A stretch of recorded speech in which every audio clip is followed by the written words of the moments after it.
निहारिका जी, एक अनजान युवक ने आवाज दी। निहारिका ने पलट कर देखा तो अच्छी कदकाठी वाला एक सुदर्शन युवक उसके पीछे खड़ा था। जी कहिए, घबराते हुए मध्यम स्वर में निहारिका उस युवक से बोली। निहारिका के भीतर एक खलबली मची हुई थी। इस अनजान युवक ने मुझे क्यों आवाज दी? उससे भी ज्यादा असमंजस इस बात की थी कि यह युवक मेरा नाम कैसे जानता है। उस युवक ने निहारिका से गेट के एक तरफ होने का आग्रह किया और खुद उस तरफ बढ़ गया। निहारिका भी उसके साथ साथ बैंक के कॉरिडोर के उस हिस्से में आ गई जहां अमूमन कम चहल पहल होती है। मेरा नाम विजय है, वह युवक थोड़ा हिचकिचाते हुए बोला। मैं इसी बैंक में काम करता हूँ, इसलिए आपका नाम, पता, घर सब जानता हूँ। मैं आपसे कुछ कहना चाहता हूँ। निहारिका बोली। जी कहिए, क्या बात है? मैं आपसे दोस्ती करना चाहता हूँ। मैं लड़कों से दोस्ती नहीं करती, और मैं तो आपको जानती भी नहीं हूँ।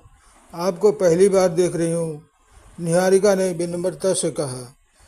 विजय बोला, लेकिन मैं आपको तब से जानता हूँ जब से आपने इस बैंक में खाता खुलवाया है। इतना ही नहीं, मैं उस जगह भी नियमित जाता हूँ जहाँ आपकी कोचिंग क्लास है, बल्कि वहाँ से रोज़ आपके ऑटो के पीछे पीछे आपके घर तक आना जाना भी मेरी दिनचर्या में शामिल है। विजय के मुंह से यह सब सुनकर निहारिका आश्चर्यचकित हो जाती है। पहले तो उसे उस पर गुस्सा आता है, परंतु इतने लंबे टाइम से पीछा करने के बाद भी उसका मुझे किसी तरह से कोई परेशान नहीं करना निहारिका को भा गया।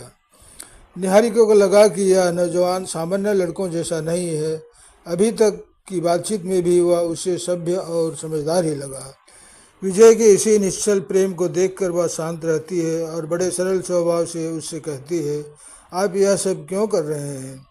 विजय कहता है, निहारिका जी, मैं बिना लाग लपेट के आपकी बात सीधे सीधे आपसे कहना चाहता हूँ। मैं आपसे शादी करना चाहता हूँ। क्या? निहारिका एकटक विजय को देखती रह जाती है। उसे समझ में नहीं आ रहा है कि यह सब क्या हो रहा है। उसे कोई जवाब भी नहीं सूझ रहा है। हाँ, उसने कपोलों पर रक्तिम आभा छा जाती है, नजरें झुक जाती है और हृदय की गति बढ़ जाती है। वह विजय से कुछ नहीं बोल पाती। उसके होंठ जैसे बर्फ की तरह जम गए हों। बिन कहे वह चुपचाप बैंक के गेट की तरफ आगे बढ़ती है। मौसम में हल्की ठंडक होने के बाद भी वह दुपट्टे से माथे पर आई पसीना के बूंदों को पोंछती है और पैदल ही घर की तरफ चल देती है। चलते चलते उसे मधुर याद आती है, उसकी वही चुलबुली सहेली जिसके साथ वह इस बैंक में पहली बार एमएससी इंट्रेंस एग्ज़ाम की तैयारी हेतु कोचिंग की फीस जमा करने के लिए पैसे निकालने आई थी। पैसे निकालने के बाद जब निहारिका चलने लगती है तो उसे ऐसा महसूस होता है जैसे उसे कोई देख रहा है, पर वह ध्यान नहीं देती। उसकी सहेली मधुर चुटकुले लेते हुए बोलती है, सुन निहारिका, वो लड़का थोड़ा सा और लंबा होता तो मेरे लायक था, लेकिन यह तेरे लिए बिल्कुल परफेक्ट है। निहारिका नजरें उठाकर भी नहीं देखती, पर मन मन मुस्कुराती है। सभी सहेलियां खिलखिलाकर हंसते हुए बातों को हवा में उड़ाकर चल देती हैं। क्या मधुर ने उस समय इसी विजय का जिक्र किया था? वह अपने सिर को हल्के से झटकती है, मानो विजय और उसकी बातों को भूल जाना चाहती हो।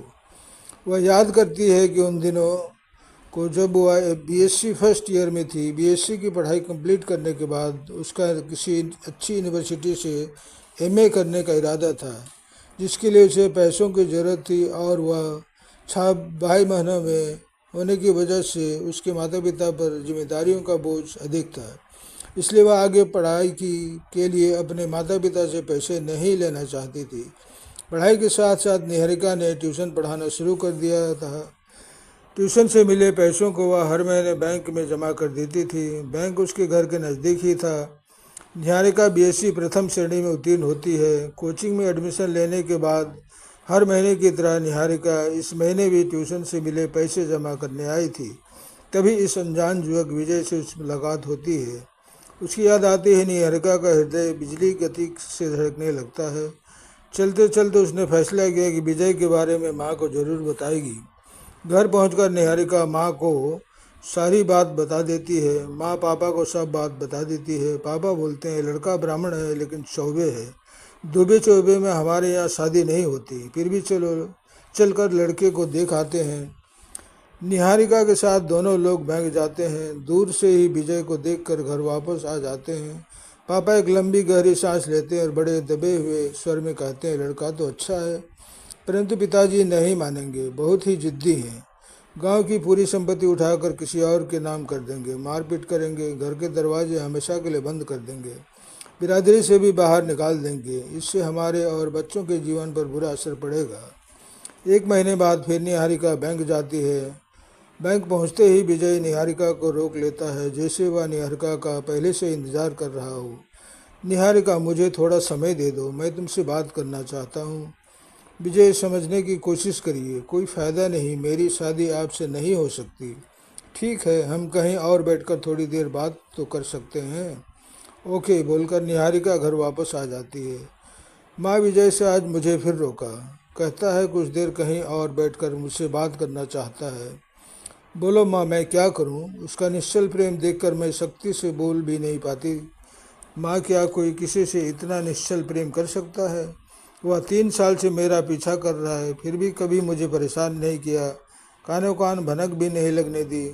वरना आजकल के लड़के क्या क्या नहीं करते हैं, परेशान भी करते हैं और अभद्र टिप्पणी भी। इनकार करने पर बदनाम करने या हासिल करने के 1000 हथकंडे अपनाते हैं। लेकिन विजय ने मुझे 3 साल के बाद प्रपोज किया। माँ, क्या कोई लड़का इतना भी शरीफ हो सकता है? माँ मुस्कुराते हुए कहती है, जाओ जाकर थोड़ी देर बात कर लो। निहारिका माँ के चेहरे को देखती ही रह जाती है। समझती है विजय सभी को पसंद है, परंतु दादाजी की वजह से हाँ नहीं कह पा रहे हैं। निहारिका भी ऐसा कोई कदम नहीं उठाना चाहती थी जिससे माँ बाप को कोई तकलीफ हो। अगले दिन निहारिका विजय से मिलने जाती है। दोनों एक रेस्टोरेंट में जाकर बैठते हैं।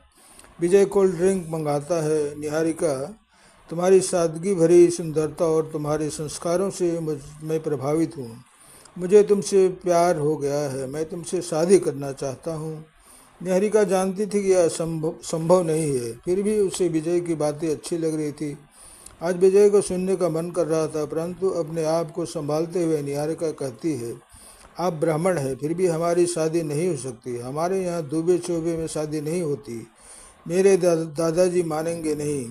मुझे एक बार अपने पापा से मिलवा दो। मैं तुमसे वादा करता हूँ, यदि उन्होंने इनकार कर दिया तो मैं कभी तुम्हारी गली में कदम नहीं रखूँगा, कभी तुम्हें परेशान नहीं करूँगा, हमेशा के लिए चला जाऊँगा, कभी भी तुम्हारे सामने नहीं आऊँगा।